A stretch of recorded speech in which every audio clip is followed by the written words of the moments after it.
Hello नमस्कार साथियों, आप सभी का online platform study with GK YouTube channel पर हार्दिक स्वागत है।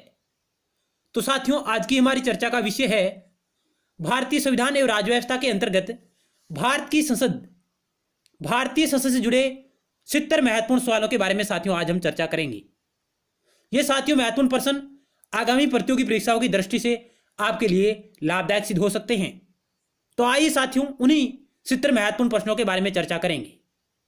यदि साथियों आप पहली बार हमारे YouTube channel study with GK को देख रहे हैं और आपने अभी तक इसे सब्सक्राइब नहीं किया है तो आप इसे जरूर सब्सक्राइब करें और पास बने बेल के आइकन यानी घंटे को भी जरूर दबाएं ताकि नेक्स्ट टाइम वीडियो सीरीज का नोटिफिकेशन आपके पास तुरंत पहुंच जाए।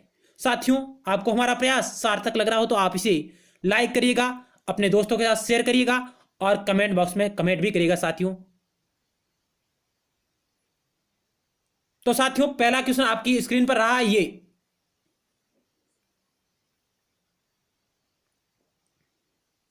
क्वेश्चन कह रहा है कि भारत में सरकार की संसदीय प्रणाली को कहां से ग्रहण की गई है, यानी भारत की संसदीय प्रणाली किस देश से ग्रहण की गई है?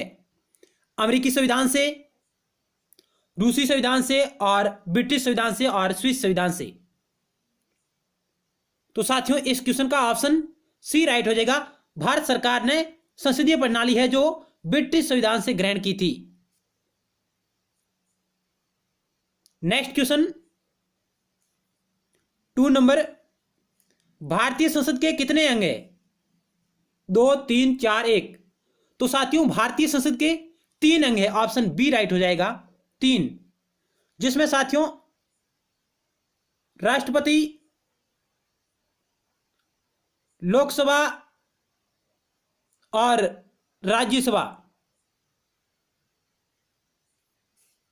भारतीय संविधान का आर्टिकल 79, भारतीय संविधान का अनुच्छेद 79 कहता है कि भारतीय संसद का निर्माण राष्ट्रपति, लोकसभा और राज्यसभा से मिलकर होगा।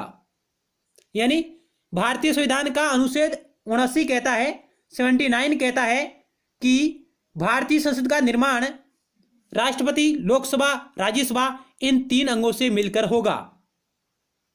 भारतीय संसद के गठन की बात आर्टिकल 79 में कही गई है साथियों,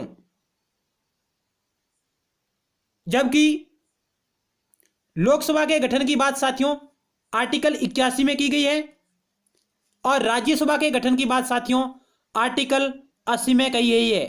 यह भी फैक्ट आपकी नजर में होने चाहिए। नेक्स्ट क्वेश्चन, संसद में शामिल है, ऑप्शन 4 आपके समक्ष है। कौन है जो भारतीय संसद में शामिल है? तो साथियों ऑप्शन ए राइट हो जाएगा। राष्ट्रपति, लोकसभा और राज्यसभा ये 3 जो भारतीय संसद के अंग है ये इस संसद में शामिल है।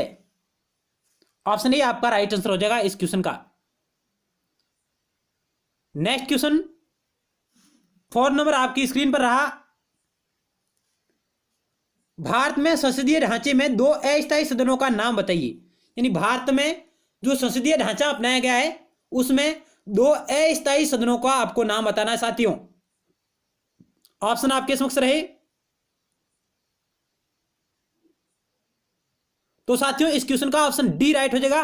लोकसभा और विधानसभा है जो ये दोनों ही अस्थायी सदन हैं, जबकि साथियों राज्यसभा और विधान परिषद स्थायी सदन है। यानी भारत में संसदीय जो ढांचा है उसमें लोकसभा और विधानसभा अस्थायी सदन है, जबकि राज्यसभा और विधान परिषद स्थायी सदन है साथियों।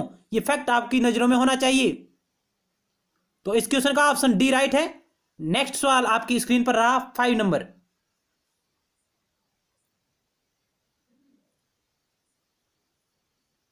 निम्नलिखित में से कौन संसद का अन्य भाग नहीं है? यानी इनमें से कौन है जो संसद का भाग नहीं है?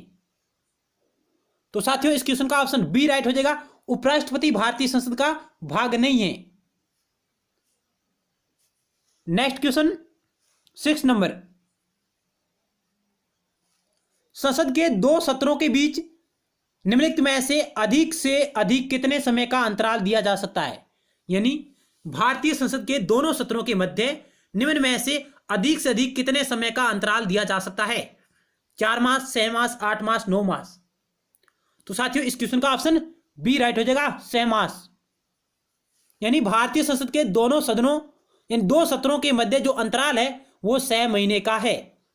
भारतीय संसद के दोनों सत्रों के मध्य अंतराल है जो साथियों 6 महीने से अधिक नहीं होना चाहिए। नेक्स्ट क्वेश्चन 7 नंबर आपकी स्क्रीन पर रहा।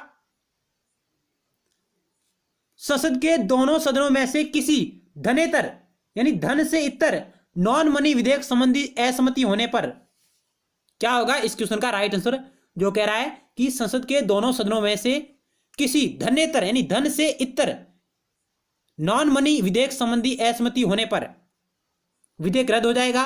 राष्ट्रपति के हस्ताक्षर से उस बिल का कानून बनाया जा सकता है। राष्ट्रपति बिल पर विचार करने हेतु दोनों सदनों की संयुक्त बैठक बुला सकता है। राष्ट्रपति दोनों सदनों से पुनर्विचार के लिए कह सकता है। तो साथियों इस क्वेश्चन का ऑप्शन सी राइट हो जाएगा। संसद के दोनों सदनों में किसी धन इतर यानी धन से अलग कोई विधेयक है, गैर धन विधेयक यानी नॉन मनी बिल है, उस पर यदि असहमति हो जाती है तो राष्ट्रपति बिल पर विचार करने हेतु दोनों सदनों का संयुक्त अधिवेशन बुला सकता है यानी संयुक्त बैठक बुला सकता है। साथियों ऑप्शन सी आपका राइट आंसर हो जाएगा। लेकिन साथियों धन विधेयक पर संयुक्त बैठक नहीं बुलाई जा सकती है।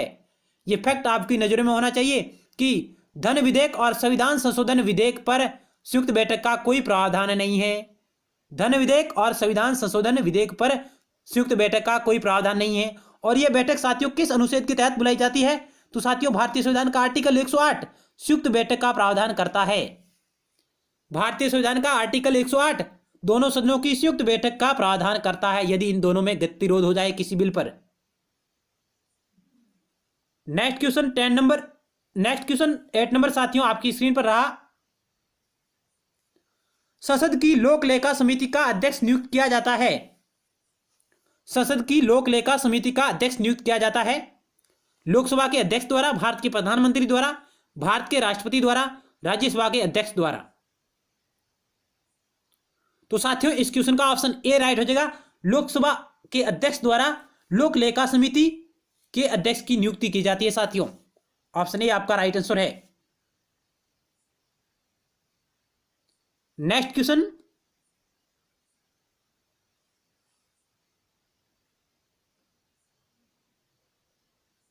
भारतीय संसद में लोक लेखा समिति का अध्यक्ष होता है विपक्षी दल का नेता, लोकसभा का अध्यक्ष, लोकसभा का उपाध्यक्ष, राज्यसभा का अध्यक्ष।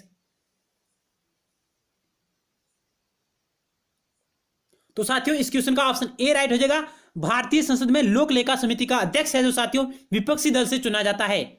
ऑप्शन ए आपका राइट आंसर हो जाएगा।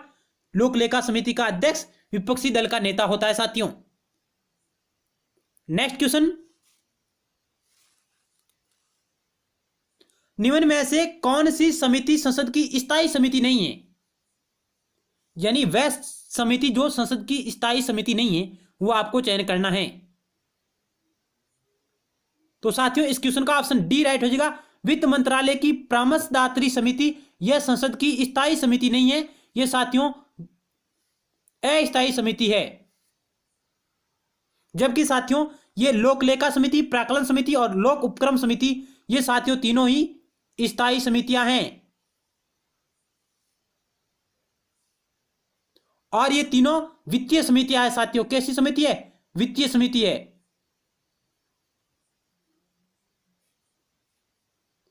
नेक्स्ट क्वेश्चन 11 नंबर आपकी स्क्रीन पर रहा। साथियों अगर लिखित में से वह व्यक्ति कौन है जो संसद सदस्य नहीं है लेकिन जिसे संसद को संबोधित करने का अधिकार प्राप्त है। निम्नलिखित में से वह व्यक्ति कौन है जो संसद सदस्य नहीं है लेकिन जिसे संसद को संबोधित करने का अधिकार प्राप्त है? भारत का अटॉर्नी जनरल, भारत का सॉलिसिटर जनरल, भारत के मुख्य न्यायमूर्ति और मुख्य निर्वाचन आयुक्त। क्या होगा इस क्वेश्चन का साथियों राइट आंसर? चयन करें।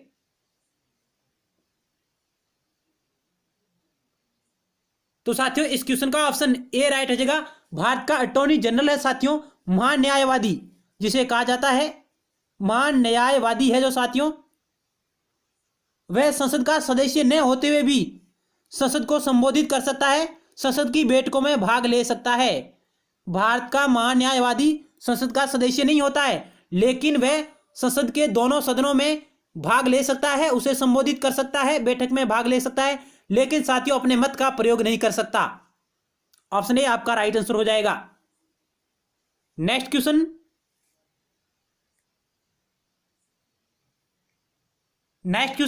संसद के दोनों सदनों को कितने दिन के अंदर युद्ध अथवा बाहरी आक्रमण के कारण उत्पन्न आपातकालीन स्थिति की घोषणा करने की मंजूरी देनी चाहिए? यानी संसद के दोनों सदनों को कितने दिनों के अंदर युद्ध अथवा बाहरी आक्रमण के कारण उत्पन्न आपातकालीन स्थिति की घोषणा करने की मंजूरी देनी चाहिए?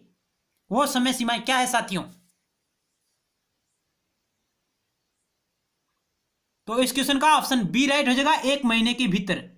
ऑप्शन बी आपका राइट आंसर हो जाएगा। नेक्स्ट क्वेश्चन,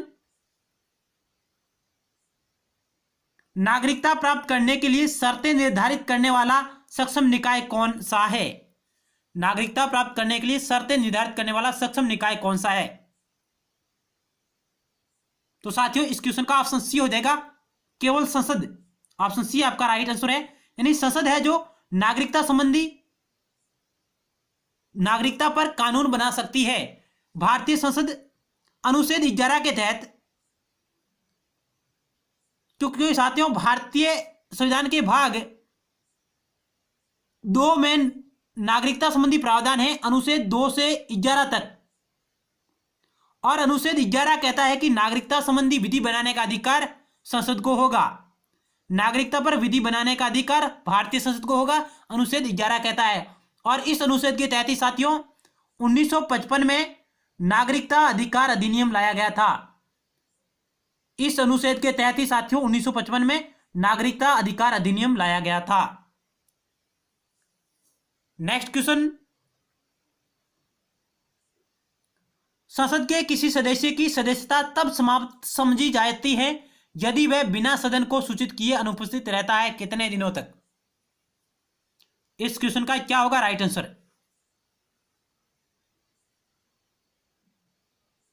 तो साथियों इस क्वेश्चन का ऑप्शन ए राइट हो जाएगा, यदि संसद का सदस्य लगातार 60 दिन तक अनुपस्थित रहता है तो उसकी सदस्यता समाप्त समझी जाएगी। ऑप्शन ए आपका राइट आंसर है। नेक्स्ट क्वेश्चन आपकी स्क्रीन पर रहा, यह कौन तय करता है कि संसद में रखा जाने वाला कोई विधेयक विशेष धन विधेयक है या नहीं? यानी यह तय करने का अधिकार किसके पास है? तो साथियों इस क्वेश्चन का ऑप्शन सी राइट हो जाएगा, यह तय लोकसभा अध्यक्ष करता है कि कोई विधेयक धन विधेयक है या नहीं है। यह तय करने का अधिकार लोकसभा अध्यक्ष को है। नेक्स्ट क्वेश्चन 16 नंबर आपकी स्क्रीन पर रहा, निम्नलिखित में से कौन सा एक प्रावधान भारतीय संविधान के अंतर्गत संसद के सदस्य के विशेषाधिकारों तथा उन्मुक्तियों को निर्धारित करता है? क्या होगा साथियों? इन 4 ऑप्शनों में से राइट आंसर चयन करें।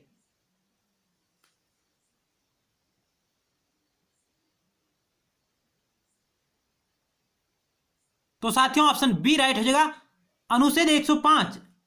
अनुच्छेद 105 साथियों भारतीय संविधान के अंतर्गत संसद के सदस्यों के विशेषाधिकारों और उन्मुक्तियों को निर्धारित करता है। भारतीय संविधान का आर्टिकल 105 संसद सदस्य के विशेषाधिकारों और उन्मुक्तियों को निर्धारित करता है। नेक्स्ट क्वेश्चन 17 नंबर आपकी स्क्रीन पर रहा, ये संसद के दोनों सदनों का संयुक्त अधिवेशन कब बुलाया जाता है? ऑप्शन आपके समक्ष रहे 4 साथियों, चयन करें राइट आंसर का।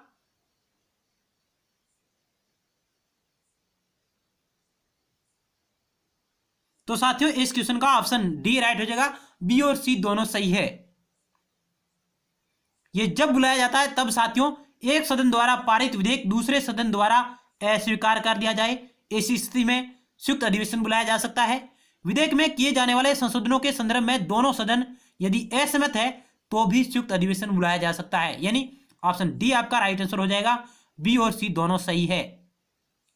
ऑप्शन ए आपका गलत हो जाएगा साथियों, इस स्थिति में कोई संयुक्त अधिवेशन नहीं बुलाया जाता है। नेक्स्ट 18 नंबर सवाल आपके समक्ष रहा साथियों, यह भी इसी से जुड़ा हुआ है। भारत की संसद के दोनों सदनों की संयुक्त बैठक किस लिए आयोजित की जाती है?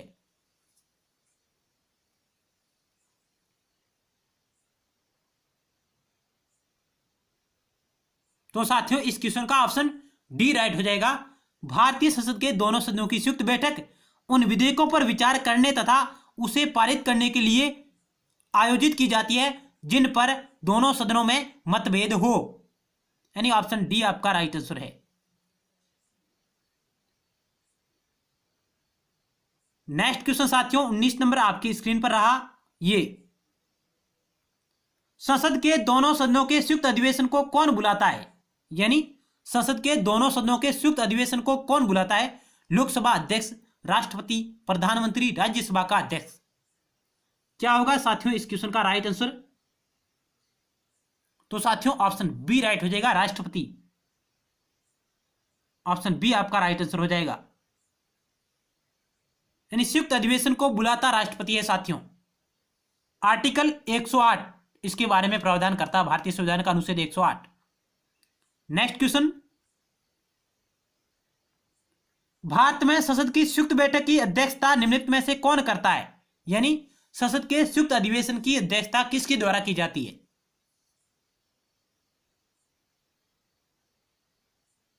तो साथियों इस क्वेश्चन का ऑप्शन सी राइट हो जाएगा, यानी लोकसभा अध्यक्ष है जो साथियों इस संयुक्त बैठक की अध्यक्षता करता है। यदि लोकसभा अध्यक्ष अनुपस्थित है तो संयुक्त अधिवेशन की बैठक की अध्यक्षता साथियों लोकसभा उपाध्यक्ष करेगा। यदि कोई ऐसी स्थिति आ जाए कि लोकसभा अध्यक्ष अनुपस्थित है तो ऐसी स्थिति में संसद के संयुक्त बैठक की अध्यक्षता लोकसभा उपाध्यक्ष करेगा साथियों। ऑप्शन सी आपका राइट आंसर है।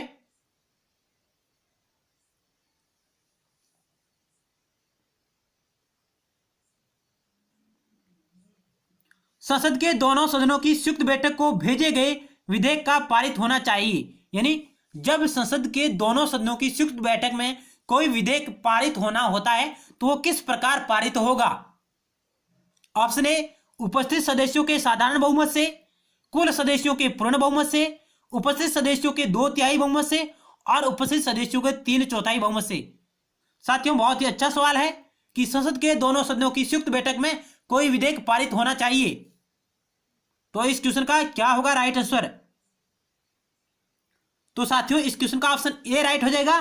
संसद के संयुक्त अधिवेशन में जब कोई बिल पारित होता है तो उसे साधारण बहुमत से पारित होना आवश्यक है, साधारण बहुमत से। ऑप्शन ए आपका राइट आंसर है साथियों। नेक्स्ट क्वेश्चन आपकी स्क्रीन पर रहा 22 नंबर, निम्न विधेयकों में से किसका एक भारतीय संसद के दोनों सदनों द्वारा अलग अलग विशेष बहुमत से पारित होना आवश्यक है? क्या होगा इस क्वेश्चन का राइट आंसर साथियों? निम्न में से वह कौन सा विधेयक है जिसका भारतीय संसद के दोनों सदनों द्वारा अलग अलग विशेष बहुमत से पारित होना आवश्यक है? तो साथियों इस क्वेश्चन का ऑप्शन डी राइट हो जाएगा। संविधान संशोधन विधेयक को भारतीय संसद के दोनों सदनों द्वारा अलग अलग विशेष बहुमत से पारित होना जरूरी है। ऑप्शन डी आपका राइट आंसर है। नेक्स्ट क्वेश्चन 23 नंबर आपकी स्क्रीन पर रहा साथियों, संसद के कुल सदस्यों का कितना भाग वैधानिक चैम्बर की मीटिंग बुलाने के लिए आवश्यक गणपूर्ति यानी क्वारम है?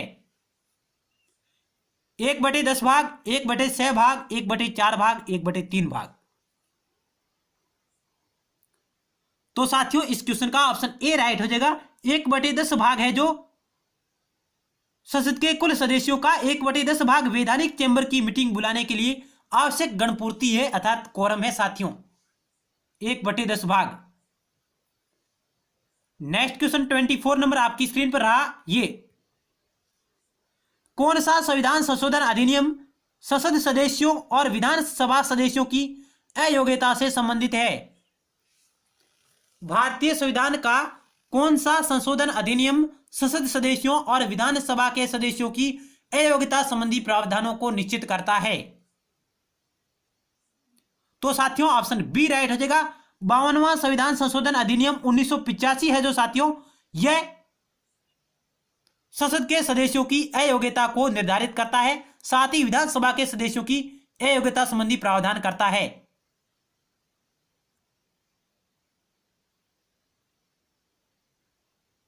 और साथियों एक और फैक्ट है, इस 52वें संविधान संशोधन अधिनियम 1985 के माध्यम से भारतीय संविधान में 10वीं अनुसूची को जोड़ा गया था। 10वीं अनुसूची को साथियों जोड़ा गया था इस संविधान संशोधन के माध्यम से।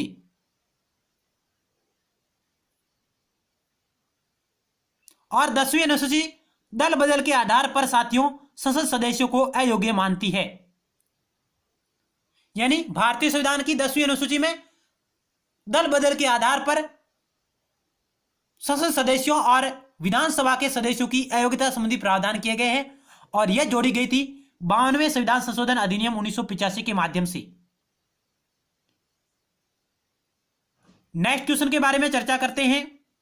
25 नंबर आपकी स्क्रीन पर रहा। सांसद की अयोग्यता संबंधी विवादों का फैसला कौन करता है? यानी सांसदों की अयोग्यता संबंधी विवादों का फैसला कौन करेगा? सर्वोच्च न्यायालय, चुनाव आयोग, चुनाव आयोग से परामर्श लेकर प्रधानमंत्री, चुनाव आयोग से परामर्श लेकर राष्ट्रपति। तो साथियों इस क्वेश्चन का ऑप्शन डी राइट हो जाएगा। सांसदों की अयोग्यता संबंधी विवादों का फैसला चुनाव आयोग से परामर्श लेकर भारत का राष्ट्रपति करेगा। ऑप्शन डी आपका राइट आंसर है। नेक्स्ट क्वेश्चन साथियों 26 नंबर। आप लगातार हमारे साथ बने रहिएगा साथियों। हम इस वीडियो सीरीज के अंतर्गत 70+ सवालों के बारे में चर्चा करने जा रहे हैं जो बहुत ही अच्छे सवाल है साथियों। हो सकता है आगामी परीक्षाओं में रिपीट हो जाए, क्योंकि साथियों कुछ ऐसे सवाल होते हैं जो हमेशा परीक्षाओं में रिपीट होते हैं। संविधान में संशोधन की कार्यवाही आरंभ की जा सकती है।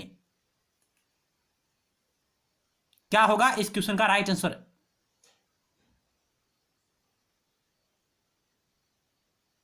संविधान में संशोधन की कार्यवाही आरंभ की जा सकती है। तो साथियों इस क्वेश्चन का ऑप्शन डी राइट हो जाएगा।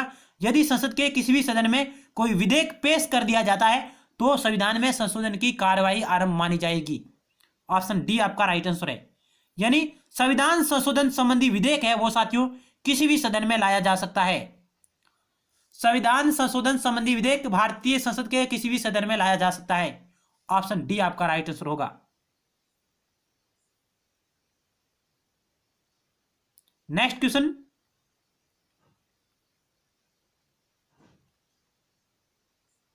भारतीय संसद की सबसे बड़ी कमेटी कौन सी है? लोक लेखा समिति, प्राक्कलन समिति, सार्वजनिक उपक्रम समिति, संयुक्त संसदीय समिति साथियों। तो साथियों इस क्वेश्चन का ऑप्शन बी राइट हो जाएगा। प्राक्कलन समिति है जो साथियों भारतीय संसद की सबसे बड़ी समिति मानी जाती है। और प्राक्कलन समिति में साथियों सभी सदस्य लोकसभा से चुने जाते हैं। यानी इसमें केवल लोकसभा का ही वर्चस्व रहता है। इसे प्राक्कलन समिति, आकलन समिति भी साथियों कहा जाता है। और इसकी कुल सदस्य संख्या 30 होती है साथियों। Next question.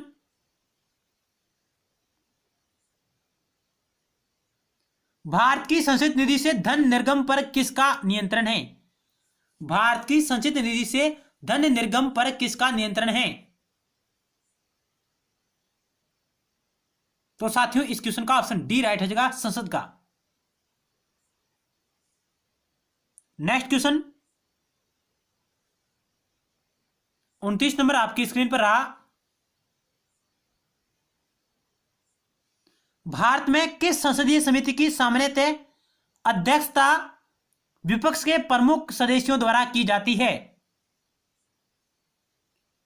तो साथियों इस क्वेश्चन का राइट आंसर क्या होगा? भारत में किस संसदीय समिति की सामान्यतः अध्यक्षता विपक्ष के प्रमुख सदस्यों द्वारा की जाती है?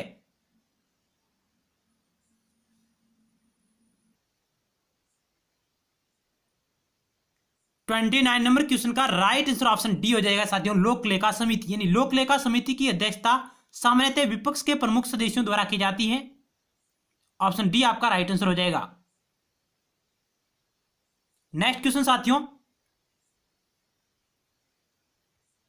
भारतीय संविधान के अधीन विधान की अविशिष्ट शक्तियां किसमें निहित है? भारतीय संविधान के अधीन विधान की यानी कानून की अवशिष्ट शक्तियां किसमें निहित होती हैं? राष्ट्रपति, प्रधानमंत्री, संसद, राज्य। तो साथियों ऑप्शन सी हो जाएगा, अवशिष्ट शक्तियां संसद में निहित है। नेक्स्ट क्वेश्चन, भारतीय संघ में नए राज्यों की स्वीकृति कौन देता है?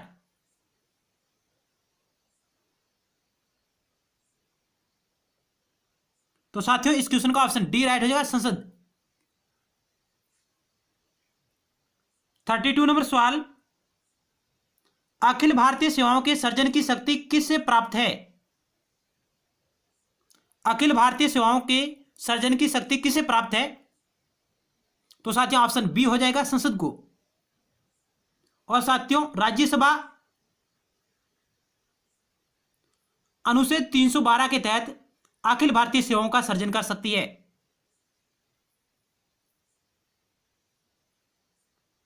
नेक्स्ट क्वेश्चन,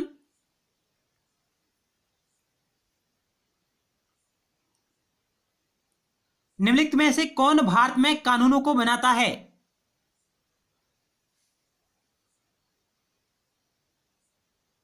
तो साथियों इस क्वेश्चन का ऑप्शन सी राइट हो जाएगा, राष्ट्रपति और संसद के दोनों सदन कानून का निर्माण करते हैं।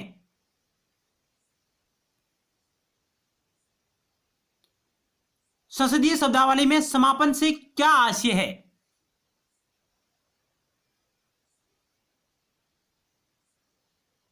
तो साथियों ऑप्शन ए राइट हो जाएगा, संसद के सत्र का अंत। नेक्स्ट सवाल, विधायिका को किस प्रकार की सरकार में कार्यपालिका से अधिक प्राथमिकता मिलती है?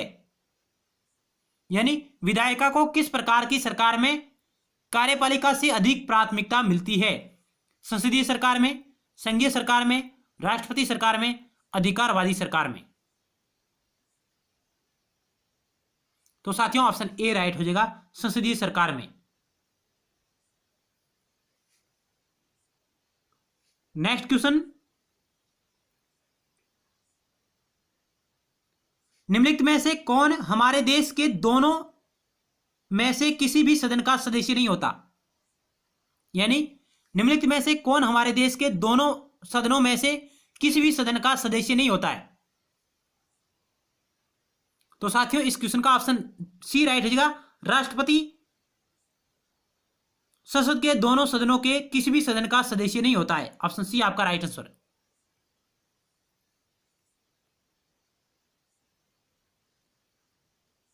लोकसभा व राज्यसभा की संयुक्त बैठक कब होती है?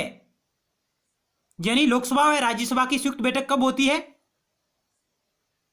तो साथियों इस क्वेश्चन का ऑप्शन बी राइट हो जाएगा, जब लोकसभा व राज्यसभा में मतभेद होने, जब इन दोनों सदनों में मतभेद हो जाए किसी बिल पर, तब राष्ट्रपति आर्टिकल 108 के तहत संयुक्त बैठक बुला सकता है।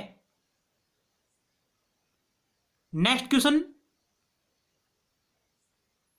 भारतीय संविधान के अनुसार संसद के दोनों सदनों का अधिवेशन एक वर्ष में कम से कम कितनी बार बुलाना जरूरी है? तो साथियों क्वेश्चन का ऑप्शन राइट होगा सी, 2 बार। यानी एक वर्ष में कम से कम 2 बार अधिवेशन बुलाना जरूरी है संसद के दोनों सदनों का। नेक्स्ट क्वेश्चन, संसद के किसी सदन के 2 सत्रों के बीच अंतराल किससे अधिक नहीं होना चाहिए? तो साथियों इस क्वेश्चन के बारे में पहले चर्चा कर चुके हैं। यानी संसद के किसी सदन के 2 सत्रों के बीच 6 महीने से अधिक का अंतराल नहीं होना चाहिए। नेक्स्ट क्वेश्चन 40 नंबर, संसद के दोनों सदनों की संयुक्त बैठक में कोई विधेयक पारित होता है सामान्य बहुमत से, विशेष बहुमत से, ए व बी दोनों, इनमें से कोई नहीं? तो साथियों ऑप्शन ए राइट होगा, संसद के दोनों सदनों की संयुक्त बैठक में कोई विधेयक है जो साथियों सामान्य बहुमत से पारित होगा, न कि विशेष बहुमत से। ऑप्शन ए आपका राइट आंसर है। नेक्स्ट क्वेश्चन साथियों 41 नंबर, यदि संसद की किसी विशिष्ट उद्देश्य के लिए कोई समिति नियुक्त करे तो उसे क्या कहा जाएगा? यानी यदि संसद किसी विशिष्ट उद्देश्य के लिए कोई समिति की नियुक्त करता है तो उसे क्या कहा जाएगा, उसे क्या कहते हैं? स्टैंडिंग समिति, तदर्थ समिति, संयुक्त समिति, स्थायी समिति। तो साथियों इस क्वेश्चन का ऑप्शन बी राइट हो जाएगा। यदि संसद किसी विशिष्ट उद्देश्य के लिए कोई समिति गठित करती है तो उसे तदर्थ समिति कहा जाता है। ऑप्शन बी आपका राइट आंसर होगा। नेक्स्ट क्वेश्चन 42 नंबर, संसदीय प्रकार की सरकार की एक प्रमुख विशेषता कौन सी है, वो आपको चयन करना है। जो संसदीय प्रकार की सरकार की एक प्रमुख विशेषता है। कार्यपालिका का नियत कार्यकाल, कार्यपालिका का लोगों के प्रति उत्तरदायी होती है, कार्यपालिका विधानमंडल से अलग होती है, संसद के प्रति मंत्रिपरिषद का सामूहिक उत्तरदायित्व। तो साथियों इस क्वेश्चन का ऑप्शन डी राइट हो जाएगा। यह संसदीय प्रकार की सरकार की एक प्रमुख विशेषता मानी जाती है कि संसद के प्रति मंत्रिपरिषद का सामूहिक उत्तरदायित्व होगा। ऑप्शन डी आपका राइट आंसर है। क्योंकि साथियों कार्यकाल निश्चित नहीं होता है, नियत कार्यकाल इस प्रकार की सरकार में नहीं होता है। कार्यपालिका लोगों के प्रति उत्तरदायी साथियों नहीं होती है। कार्यपालिका विधानमंडल से अलग नहीं होती है, यानी जुड़ी हुई होती है साथियों। ऑप्शन डी आपका राइट आंसर है। नेक्स्ट सवाल,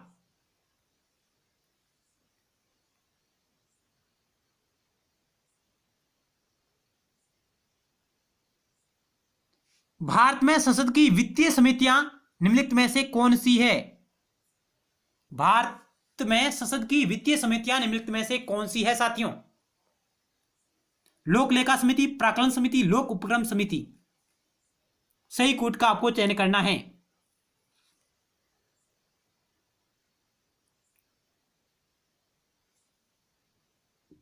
तो साथियों इस क्वेश्चन का ऑप्शन डी राइट हो जाएगा। ये तीनों समितियां वित्तीय समितियां कहलाती है। लोक लेखा समिति, प्राक्कलन समिति जिसे आंकलन समिति भी कहा जाता है, और लोक उपक्रम समिति जिसे सार्वजनिक उपक्रम समिति भी कहा जाता है। यानी ये तीनों समितियां वित्तीय समितियां हैं साथियों। नेक्स्ट सवाल,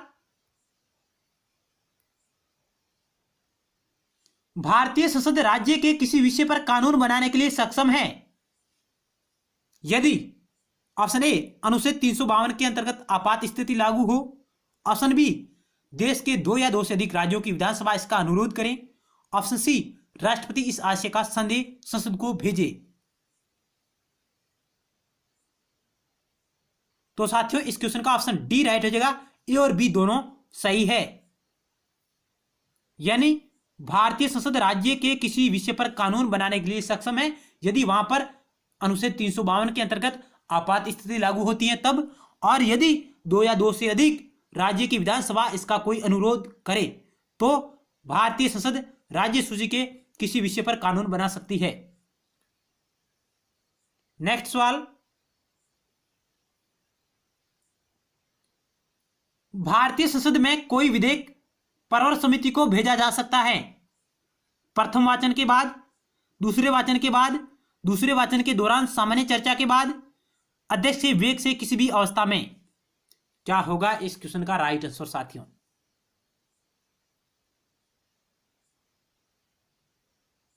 तो साथियों इस क्वेश्चन का ऑप्शन सी राइट होगा। भारतीय संसद में कोई भी विधेयक परवर समिति को तब भेजा जाएगा जब वह दूसरे वाचन के दौरान सामान्य चर्चा हो जाती है। दूसरे वाचन के दौरान सामान्य चर्चा होने के बाद कोई विधेयक परवर समिति को भेजा जाता है। ऑप्शन सी आपका राइट आंसर है। नेक्स्ट क्वेश्चन,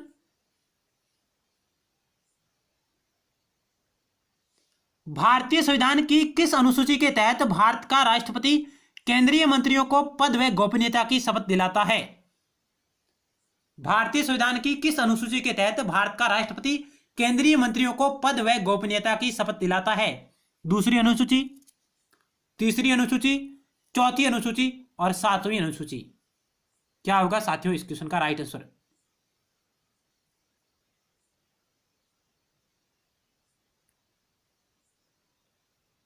तो साथियों ऑप्शन बी राइट हो जाएगा। तीसरी अनुसूची के अनुसार, तीसरी अनुसूची के अनुसार भारत का राष्ट्रपति केंद्रीय मंत्रियों को पद व गोपनीयता की शपथ दिलाता है साथियों। ऑप्शन बी आपका राइट है, तीसरी अनुसूची। जबकि साथियों चौथी अनुसूची में राज्यसभा की सीटों का बंटवारा है साथियों। नेक्स्ट सवाल आपकी स्क्रीन पर रहा 47 नंबर।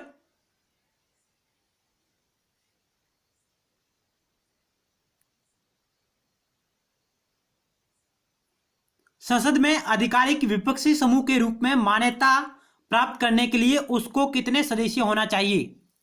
यानी संसद में आधिकारिक विपक्षी समूह के रूप में मान्यता प्राप्त करने के लिए उसके कितने सदस्य होने चाहिए साथियों?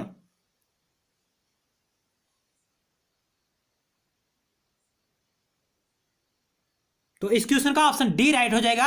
यानी यदि कोई विपक्षी समूह की मान्यता प्राप्त करना चाहता है तो उसे कुल सदस्य संख्या का 1/10 भाग प्राप्त करना होगा। ऑप्शन डी आपका राइट आंसर हो जाएगा। यानी भारतीय संसद में विपक्षी समूह का दर्जा प्राप्त करने के लिए उसे कुल सदस्य संख्या का 1/10 भाग प्राप्त करना अनिवार्य है, तभी उसे विपक्षी दल का दर्जा प्राप्त होगा, अन्यथा नहीं। नेक्स्ट सवाल, संसद के दोनों सदनों के समक्ष वार्षिक वित्तीय विवरण किस अनुच्छेद के अंतर्गत प्रस्तुत किया जाता है? संसद के दोनों सदनों के समक्ष वार्षिक वित्तीय विवरण किस आर्टिकल के अंतर्गत प्रस्तुत किया जाता है? अनुच्छेद 74, अनुच्छेद 112, अनुच्छेद 268, अनुच्छेद 370। तो साथियों इस क्वेश्चन का ऑप्शन बी राइट हो जाएगा। अनुच्छेद 112 के तहत संसद के दोनों सदनों के समक्ष वार्षिक वित्तीय विवरण यानी बजट प्रस्तुत किया जाता है। ऑप्शन बी आपका राइट आंसर है। 49 नंबर सवाल, भारत में किसकी स्वीकृति के बिना कोई भी सरकारी खर्चा नहीं किया जा सकता? तो साथियों इस क्वेश्चन का ऑप्शन ए राइट होगा। संसद की स्वीकृति के बिना कोई भी सरकारी खर्चा नहीं किया जा सकता है।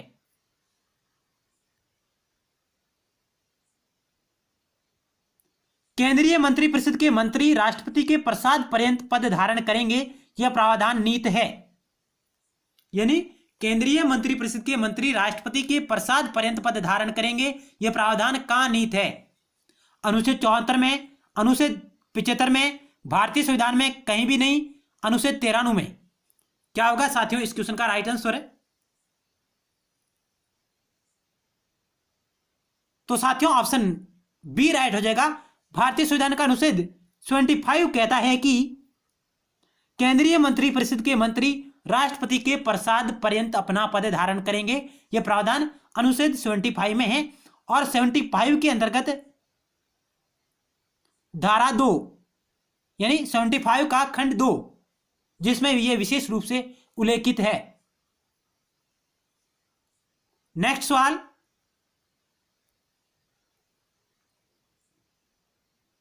सांसदों के वेतन का निर्णय कौन करता है?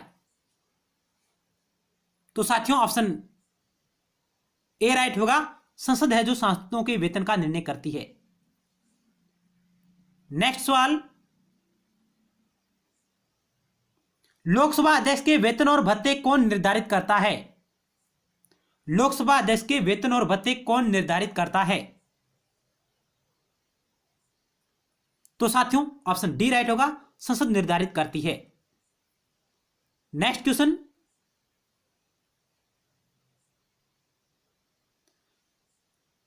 फिफ्टी 53 नंबर, भारत के राष्ट्रपति संसद के दोनों सदनों को प्रथम सत्र के प्रारंभ में कब संबोधित करते हैं?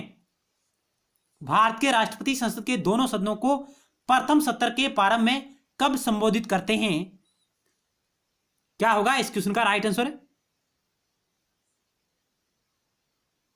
तो साथियों ऑप्शन सी राइट होगा। ए और बी दोनों सही है। यानी प्रतिवर्ष और लोकसभा के लिए प्रत्येक आप चुनाव के बाद। ऑप्शन सी आपका राइट आंसर है। नेक्स्ट सवाल, भारतीय संसद का जनता द्वारा निर्वाचित सदन निम्न में से कौन सा है? तो साथियों ऑप्शन बी होगा। लोकसभा है जो साथियों भारत की जनता द्वारा निर्वाचित सदन है प्रत्यक्ष रूप से, और यह साथियों निम्न सदन माना जाता है, अस्थायी सदन है। और लोकप्रिय सदन भी है साथियों लोकसभा। नेक्स्ट सवाल,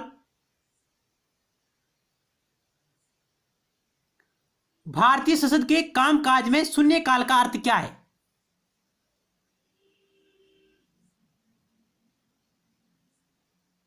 राइट आंसर का चयन करेगा साथियों इस क्वेश्चन का।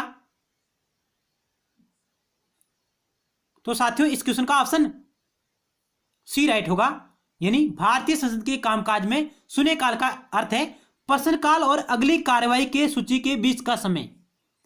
प्रश्नकाल के बाद का और अगली कार्य सूची के बीच का जो समय होता है वो साथियों शून्यकाल कहलाता है।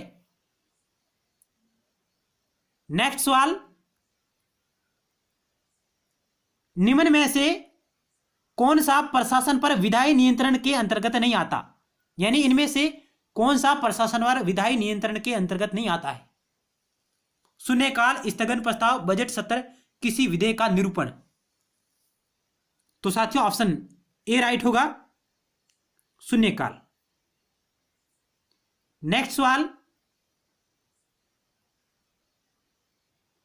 भारतीय संसद द्वारा विश्व संसदीय प्रणालियों में कौन सी अभिनव चर्चा प्रक्रिया समाविष्ट की गई है? यानी भारतीय संसद द्वारा विश्व संसद प्रणालियों में कौन सी अभिनव चर्चा प्रक्रिया समाविष्ट की गई है? तो क्या होगा इस क्वेश्चन का राइट आंसर? तो साथियों राइट आंसर ऑप्शन बी हो जाएगा, यानी शून्यकाल है जो साथियों भारतीय संसद की देन है। शून्यकाल प्रक्रिया भारतीय संसद की देन मानी जाती है साथियों, ऑप्शन बी राइट होगा। नेक्स्ट सवाल 58 नंबर, संसद और संविधान साधन नहीं है किसका?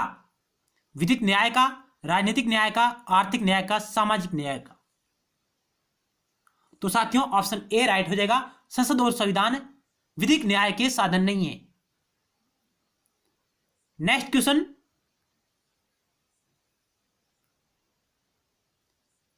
किसने कहा था संसदीय लोकतंत्र का अर्थ एक व्यक्ति और एक मत है? संसदीय लोकतंत्र का अर्थ एक व्यक्ति और एक मत है, यह किसका कथन है? Jawaharlal Nehru, M K Gandhi, doctor B R Ambedkar, Sardar Vallabhbhai Patel. तो साथियों इस क्वेश्चन का ऑप्शन सी राइट हो जाएगा, डॉक्टर बी आर अम्बेडकर का साथियों ये कथन रहा है। उन्होंने कहा कि संसदीय लोकतंत्र का अर्थ एक व्यक्ति और एक मत है। नेक्स्ट क्वेश्चन 60 नंबर, राज्य विधानमंडल के अपर हाउस का सर्जन या उन्मूलन यानी समाप्ति करने की शक्ति निम्नलिखित में से किस में निहित है? तो साथियों इस क्वेश्चन का क्या होगा राइट आंसर 60 नंबर का?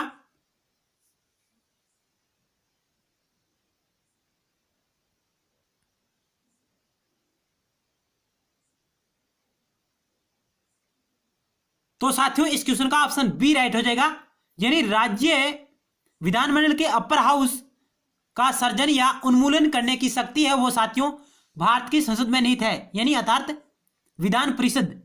विधान परिषद का जिसे अपर हाउस या उस सदन कहा जाता है उसका सर्जन और उसकी समाप्ति यानी उन्मूलन करने की शक्ति भारतीय संसद में निहित है। साथियों ऑप्शन बी इस क्वेश्चन का राइट आंसर है। नेक्स्ट सवाल आपकी स्क्रीन पर रहा 61 नंबर,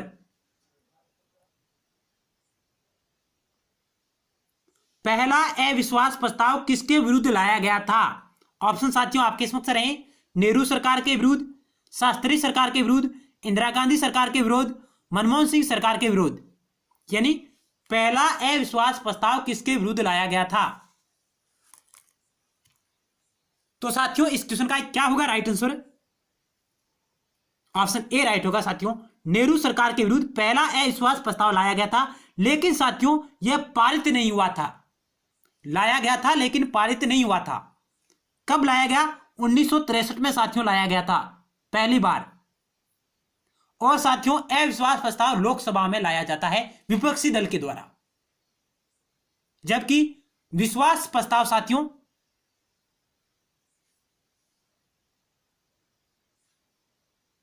यानी अविश्वास प्रस्ताव विपक्षी दल के द्वारा लाया जाता है, जबकि विश्वास प्रस्ताव उसी दल के द्वारा लाया जाता है जिसकी सरकार होती है। तो यह लाया गया था 1963 में। नेक्स्ट सवाल, भारत के संविधान में निम्नलिखित में से क्या कथित है, यानी भारत के संविधान में क्या प्रावधान है निम्न में से। राष्ट्रपति संसद के किसी भी सदन का सदस्य नहीं होगा, संसद राष्ट्रपति और दो सदनों से मिलकर बनेगी। निम्नलिखित कूट में से सही उत्तर चयन करें जो भारतीय संविधान में प्रावधान किया गया है। तो साथियों इस क्वेश्चन का ऑप्शन डी राइट होगा, केवल 2 सही है, क्योंकि साथियों भारतीय संविधान का आर्टिकल 79 जिसमें कहा गया है कि संसद है जो राष्ट्रपति और दोनों सदनों से मिलकर बनेगी, यह प्रावधान भारतीय संविधान में निहित है, जबकि जो पहला प्रावधान है साथियों ये भारतीय संविधान में निहित नहीं है। यह प्रावधान भारतीय संविधान में निहित नहीं है। ऑप्शन 2 आपका राइट आंसर हो जाएगा। सही तो है साथियों, राष्ट्रपति संसद के किसी भी सदन का सदस्य नहीं होगा, यह सही है, लेकिन भारतीय संविधान में वर्णित नहीं है। ऑप्शन डी आपका राइट आंसर इस क्वेश्चन का। नेक्स्ट सवाल, भारतीय राजनीतिक व्यवस्था में कार्यपालिका रिक्त स्थान के अधीन रहकर कार्य करती है, किसके अधीन।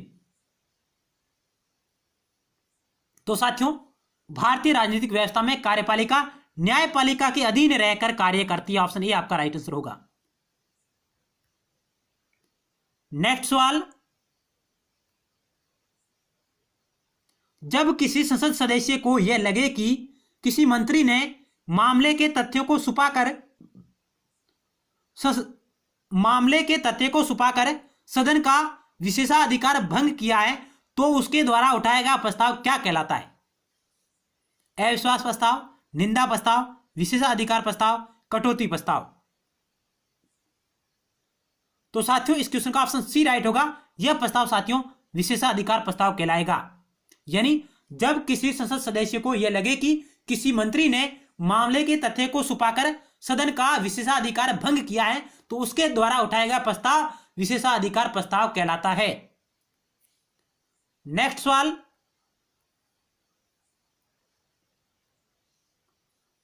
कौन सा अनुच्छेद संसद को राज्य सूची के विषयों पर कानून बनाने का अधिकार देता है। यानी भारतीय संविधान का कौन सा आर्टिकल संसद को राज्य सूची के विषयों पर कानून बनाने का अधिकार देता है।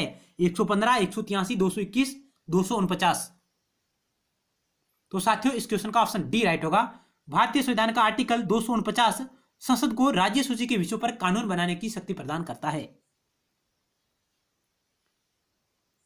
नेक्स्ट 66 नंबर क्वेश्चन, गैर धन विधेयक के संसद के हर सदन में कितने वाचन होते हैं। यानी गैर धन विधेयक जो धन विधेयक नहीं है उसके संसद के प्रत्येक सदन में कितने वाचन होते हैं। 2, 3, 4, 1। तो साथियों ऑप्शन बी राइट होगा। 3 वाचन होते हैं। जो विधेयक धन विधेयक नहीं है, जो गैर धन विधेयक है उसके प्रत्येक सदन में 3 वाचन होते हैं।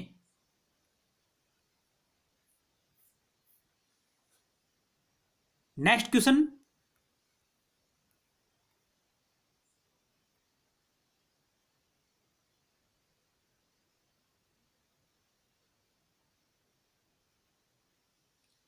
सिक्सटी 67 नंबर क्वेश्चन है, संसद में अविश्वास प्रस्ताव के बारे में निम्नलिखित में से कौन सा सही है। संसद में अविश्वास प्रस्ताव के बारे में निम्न में से कौन सा सही है। संविधान में इसका कोई उल्लेख नहीं है। इस प्रस्ताव को लाने के लिए किसी विशेष कारण को बताने की आवश्यकता होती है। सदन में प्रस्तुत करने से पहले कम से कम 100 व्यक्ति उस प्रस्ताव का समर्थन करना आवश्यक है। यह केवल लोकसभा में प्रस्तुत किया जा सकता है। क्या होगा इस क्वेश्चन का राइट आंसर साथियों। आपको सही कूट का चयन करना है।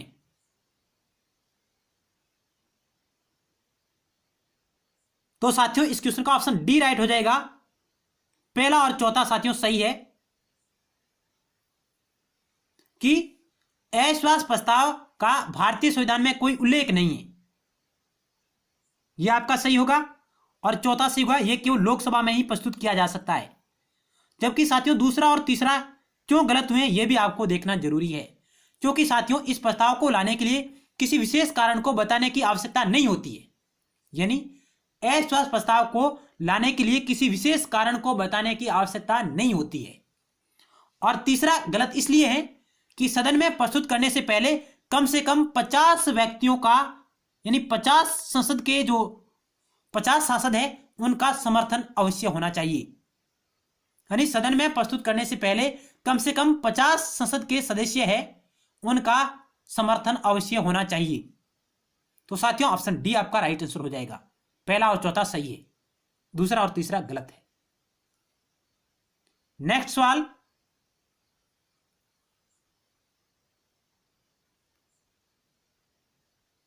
सिक्सटी 68 नंबर, जो व्यक्ति सांसद ना हो क्या उसे मंत्री नियुक्त किया जा सकता है? यानी जो व्यक्ति सांसद ना हो क्या उसे मंत्री नियुक्त किया जा सकता है? क्या होगा इस क्वेश्चन का राइट आंसर?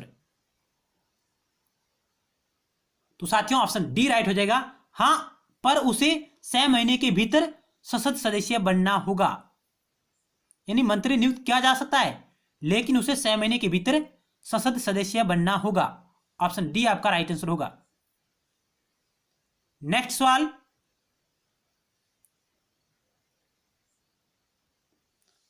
सिक्सटी 69 नंबर, उन अविशिष्ट मामलों पर जिनका केंद्रीय, राज्य या समवर्ती सूचियों में उल्लेख न हो कौन विधि निर्माण कर सकता है? यानी उन अविशिष्ट शक्तियों या अविशिष्ट मामलों पर जिनका संघ सूची, राज्य सूची और समवर्ती सूची में उल्लेख नहीं है और उन पर कानून निर्माण कौन कर सकता है? तो साथियों इस क्वेश्चन का ऑप्शन बी राइट होगा। अविशिष्ट जो सूची है साथियों उस पर कानून बनाने की शक्ति केवल संसद के पास है। ऑप्शन बी आपका राइट आंसर हो जाएगा। यानी अवशिष्ट शक्तियां जो संसद के पास नीत है और उन पर कानून बनाने की शक्ति संसद को है। नेक्स्ट सवाल साथियों और अंतिम सवाल,